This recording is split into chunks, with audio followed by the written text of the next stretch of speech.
Assalamualaikum warahmatullahi wabarakatuh. Saya Diana Eka Lestari dengan NIM 202111312 kelas S3I. Di sini saya akan menyampaikan mengenai Ta'arud al-Adilah, mata kuliah usul fikih dengan dosen pengampu Bapak Nasruddin. Yang pertama tentang pengertian Ta'arud al-Adilah. Menurut Abdul Wahab Khalaf, secara bahasa, ta'arud berarti bertentangnya sesuatu dengan sesuatu yang lain, dan secara istilah, ta'arud adalah bertentangnya sesuatu hukum dengan hukum yang lain yang menghendaki sebuah ketetapan yang sama pada satu waktu. Lalu menurut Profesor Dr. Haji Amir Syarifuddin, ta'arud memiliki kesamaan dengan arti ta'adul dan takabul. Menurutnya, ta'arud atau perbenturan antar dalil hukum adalah saling berlawanannya dua dalil hukum yang salah satu di antara dua dalil itu menafikan hukum yang ditunjuk dalil lainnya. Yang terakhir, menurut Ali Hasbullah, ta'arud adalah sebuah dalil yang sama martabat subatnya mengandung ketentuan yang bertentangan dengan ketentuan dalil yang lain. Yang selanjutnya mengenai macam-macam ta'arud al-adilah dan pendapat beberapa ulama.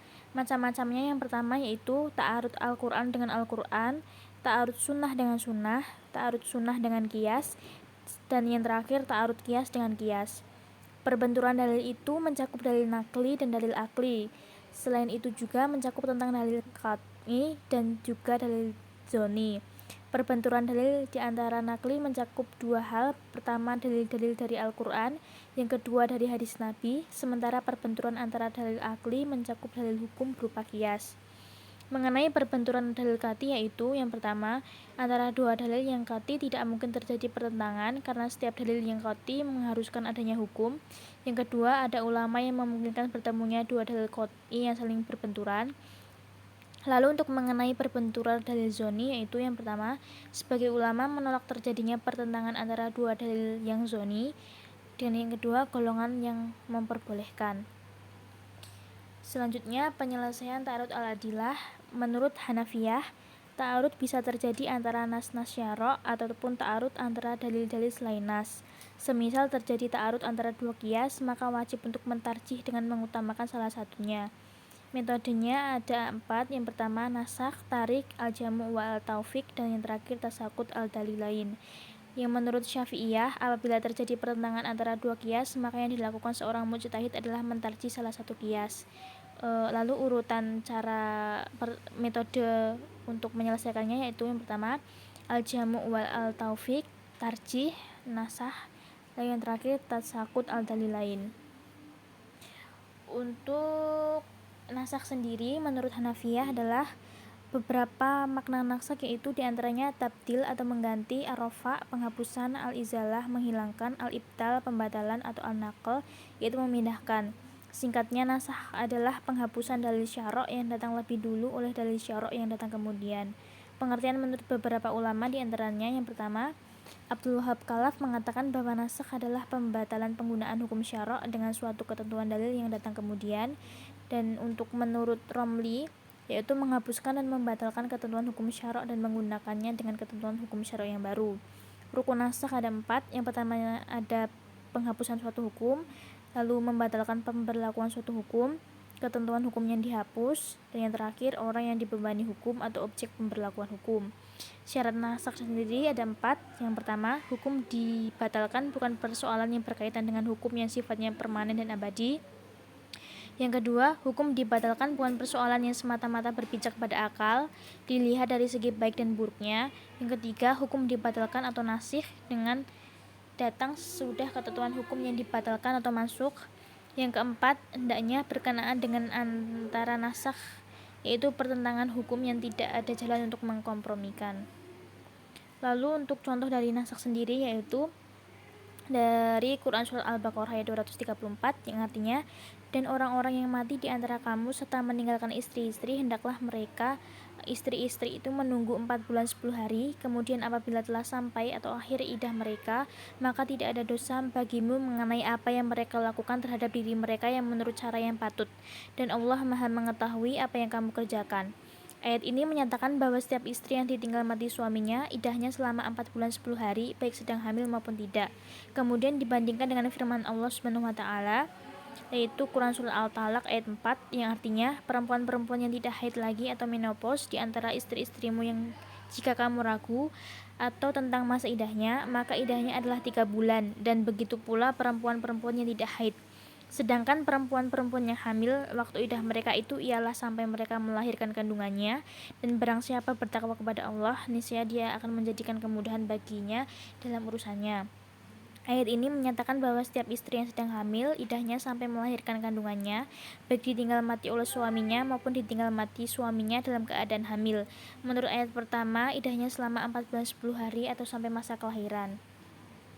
Lalu yang kedua yaitu tarjih. Secara bahasa artinya menguatkan, secara istilah yaitu menguatkan salah satu dalil dari dua dalil yang bertentangan berdasarkan beberapa qarinah yang mendukung ketetapan tersebut.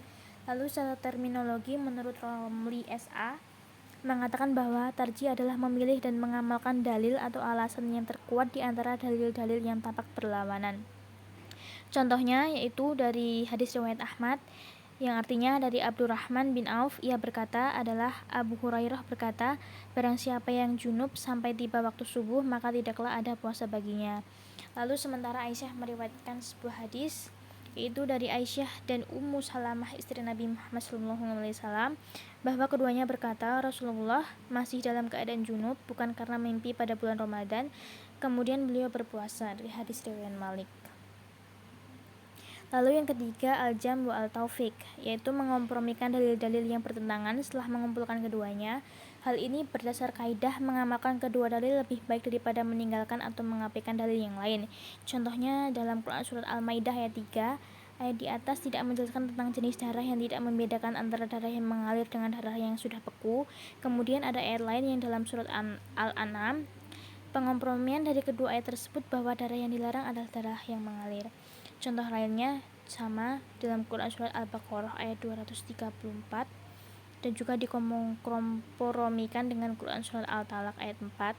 Cara penyelesaian pertentangan kedua ayat di atas dengan mengkompromikan antara dua dalil tersebut agar kedua dalil tersebut dapat difungsikan.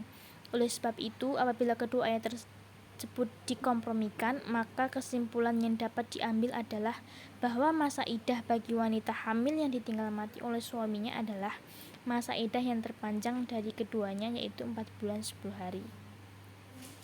Lalu yang terakhir, tasakut al-dalilain. Langkah terakhir mujtahid yang berarti menggugurkan kedua dalil yang bertentangan dan mencari yang lebih rendah, yaitu dalam firman dalam surat Al-Muzammil ayat 26 yang artinya, dan apabila dibacakan Al-Quran maka dengarkanlah baik-baik dan perhatikanlah dengan tenang agar kamu mendapatkan rahmat. Ayat pertama secara umum mewajibkan orang yang sholat termasuk makmum untuk membaca ayat-ayat Al-Quran yang mudah dibaca, sebab konteks ayat tersebut berbicara dalam konteks sholat. Sedangkan ayat kedua menegaskan kewajiban membaca Al-Quran, sebab yang diperintahkan adalah mendengarkan dan memperhatikan bacaan imam dalam sholat. Mengamalkan kedua ayat tersebut sekaligus tidak dapat terlaksana dengan baik. Artinya, membaca Al-Quran sambil mendengarkan dan memperhatikan bacaan imam tidak dapat dilakukan secara bersamaan. Dengan demikian, kedua ayat tersebut mengandung makna umum yang saling bertentangan. Oleh karena itu, cara yang dilakukan adalah tawakuf atau tidak mengamalkan kedua dalil sampai ditemukan dalil lain yang menjelaskan masalah tersebut. Lalu untuk menurut Syafi'iyah, yang pertama yaitu al-jam'u wa al-taufiq, yaitu cara pertama untuk menyelesaikan dalil yang bertentangan adalah dengan mengompromikan kedua dalil tersebut. Cara yang digunakan untuk mengompromikan dua hal tersebut ada 3, yaitu membagi kedua hukum yang bertentangan, memilih salah satu hukum, dan yang terakhir mengambil dalil yang lebih khusus, misal tentang masa idah wanita hamil. Yang kedua tarjih, yaitu apabila tidak bisa menggunakan metode al-jam'u wa taufiq, seorang mujtahid beranjak pada tahapan selanjutnya yaitu tarjih, itu menguatkan salah satu dalil. Yang ketiga nasakh, ketika cara atau metode tarjih tidak memberikan jawaban atas ta'arud baina al-adilah, maka melangkah pada nasakh. Yang keempat yaitu tasakut al-dalilain, yaitu langkah terakhir yang bisa ditempuh apabila seorang mujtahid merasa kesulitan, yaitu tasakut al-dalalain, yakni meninggalkan dalil yang bertentangan dan beralih pada dalil yang rendah derajatnya. Untuk materi tambahannya itu kaidah usul tansyiriyah dan usul lugawiyah.